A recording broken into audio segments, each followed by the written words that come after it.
రాష్ట్రంలో అసైన్డ్ భూములకు పట్టా భూములతో సమాన హక్కులు కల్పించాలని Telangana assigned lands owners welfare association అధ్యక్షులు ఎర్రొల్ల శ్రీనివాస్ డిమాండ్ చేశారు. బాగ్లింగంపల్లిలోని సుందరయ్య విజ్ఞాన కేంద్రంలో రౌండ్ టేబుల్ సమావేశం నిర్వహించారు. ఈ సమావేశానికి అధ్యక్షులు ఎర్రొల్ల శివయ్య హాజరై మాట్లాడుతూ తెలంగాణ రాష్ట్రంలో దాదాపు 20 లక్షల ఎకరాలకు పైగా అసైన్డ్ భూములున్నాయన్నారు. దాదాపు 16,50,000 లబ్ధిదారుల కుటుంబాలు ఈ భూములపై ఆధారపడి ఉన్నాయని, అసైన్డ్ భూములకు పట్టా హోదా కల్పిస్తే 1 కోటి మంది ప్రజలకు లబ్ధి చేకూరుతుందన్నారు.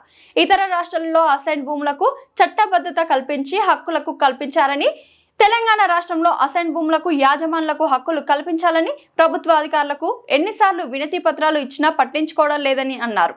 పేద ప్రజలకు అసైన్ భూములకు భద్రత కల్పిస్తామంటూ 1977లో అసైన్ భూముల చట్టం చేశారని, అసైన్ భూములకు అమ్మరాదు, కొనరాదు, లీజ్కి ఇవ్వరాదు, పేరు మార్పిడి చేయరాదు, ఎలాంటి కట్టడాలు నిర్మాణాలు చేయరాదు అని నిబంధనలు పెట్టారన్నారు.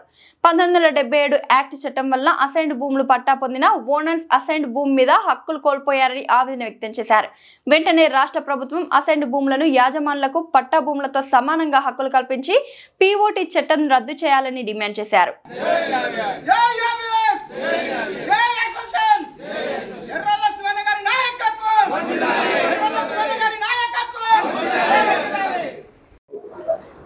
దాదాపు 24 లక్షల అసైన్డ్ భూములు ఉన్నవి.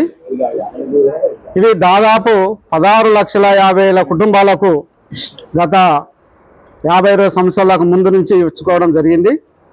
అయితే ఇప్పుడు కుటుంబాలు పెరిగి దాదాపు ఈ భూముల మీద 1 కోటి మంది ప్రజలు, పేద ప్రజలు ఈ భూముల మీద ఆధారపడ్డారు.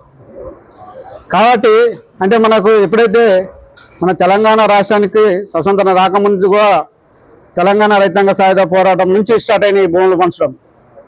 కాబట్టి ఈ భూములను, ఇలాంటి అసైన్మెంట్ భూములను మరి పక్కకున్న కర్ణాటక, మహారాష్ట్ర, తమిళనాడు, మధ్యప్రదేశ్, ఉత్తరప్రదేశ్, కేరళ, మరి మొన్న ఒక 3 సంవత్సరాల కింద మన ఆంధ్రప్రదేశ్ రాష్ట్రంలో కూడా ఈ అసైన్మెంట్ భూములకు పూర్తి హక్కులు, సంపూర్ణ హక్కులు కల్పిస్తూ అక్కడ చట్టాలు చేసింది. 1977 పీఓటీ చట్టం ఏదైతే ఉందో ఆ పీఓటీ చట్టం పూర్తిగా రద్దు చేసింది. అయితే దాని ద్వారా లక్షల మంది ప్రజలకు దాని మీద పూర్తి హక్కులు కలిసినాయి. దాన్ని అమ్ముకోవచ్చు, కొనుక్కోవచ్చు కాదు, వాళ్ళు వ్యవసాయం చేసుకొని వాళ్ళు ఏదైనా బిజినెస్ చేసుకోవడానికి కూడా అవకాశాలు కలిగినాయి. కానీ కేవలం మన తెలంగాణ రాష్ట్రంలోనే మరి ఇంతవరకు కూడా మేము గత 4-5 సంవత్సరాల నుంచి మీ అసైన్మెంట్ భూములకు యాజమాన్య హక్కులు ఇవ్వాలని పోరాటం చేస్తున్నాం. మరి అందరూ మంత్రులు, ఎమ్మెల్యేలు, ఎంపీలు, ప్రజాప్రతినిధులకు అందరికి ఇచ్చినాము. ఆర్డీఓ, కలెక్టర్, ఎంఆర్ఓ వీళ్ళకు అందరికీ కూడా మనం వినతిపత్రాలు ఇవ్వడం జరిగినాయి. కానీ ఇంతవరకు కూడా మరి ఇస్తామో చేస్తామనే మాట చెప్తున్నారు, కానీ ఒక నిర్ణయం తీసుకొని పూర్తి హక్కులు కల్పించలేరు.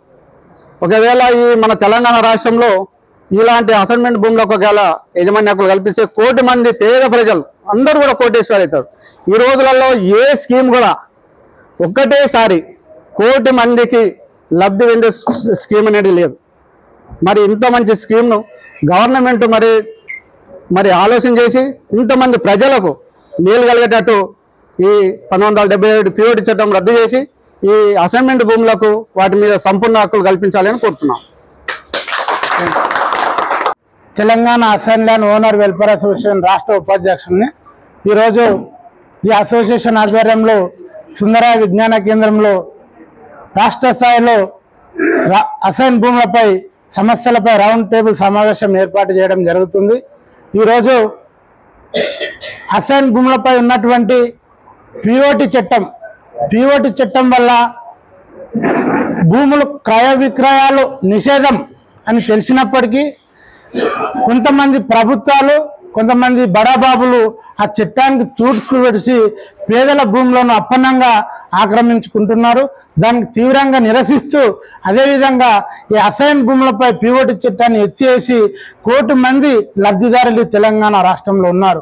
ఇందులో ఎస్సీ, ఎస్సీ, బీసీ సామాజిక వర్గాల వారు ఉన్నారు. కాబట్టి ఆ పీఓటీ చట్టాన్ని ఎత్తివేయడం వల్ల ఈ వర్గాలకు ఆ భూములకు పూర్తి యాజమాన్య హక్కులు వస్తే ఈ వర్గాలు అన్ని విధాలలో, అన్ని రంగాల్లో ముందుకెళ్తారని చెప్పేసి తెలియజేస్తూ ఈ సమస్య తెలంగాణ రాష్ట్రంలో చాలా తీవ్రమైంది. గత ప్రభుత్వం గిట్ట మేనిఫెస్టోలో పెట్టింది ఏమని, మేము అధికారంలోకి వస్తే పూర్తి యాజమాన్య హక్కులు కల్పిస్తామని పెట్టింది. అదేవిధంగా రాహుల్ గాంధీ గారు వరంగల్లో 2022లో వాళ్ళు ఒక రైతు డిక్లరేషన్ లో వాళ్ళు ఒక విషయం చెప్పారు. తెలంగాణ రాష్ట్రంలో అసైన్ భూములతోటి పేద ప్రజలు చాలా తీవ్రంగా ఇబ్బందులు పడుతున్నారు. కాబట్టి మేము కనుక అధికారంలోకి వస్తే అసైన్ భూములపై పూర్తి యాజమాన్య హక్కులు కల్పిస్తామని చెప్పి రాహుల్ గాంధీ గారు రైతు డిక్లరేషన్ లో చెప్పారు. ఇప్పటికీ దాదాపు 2 సంవత్సరాలు గడుస్తున్నప్పటికీ ఈ ప్రభుత్వం వాటిపైన ఒక రివ్యూ మీటింగ్ చేయలేదు, కనీసం ఒక విచారణ చేయలేదు. మేము ఎన్నిసార్లు మంత్రులను కలిసినా, కలెక్టర్లకు అధికారులకు అందరికీ వినతి పత్రాలు మంత్రులకు ఇచ్చినప్పటికీ వాళ్ళు పిడచోన పెడుతున్నారు. కాబట్టి ఇప్పటికైనా గౌరవ ముఖ్యమంత్రి గారు రేవంత్ రెడ్డి గారు ఈ పేద ప్రజల సమస్యను తీరుస్తారని చెప్పేసి మేము వేదిక ద్వారా వాళ్ళకు విన్నవించుకుంటున్నాం.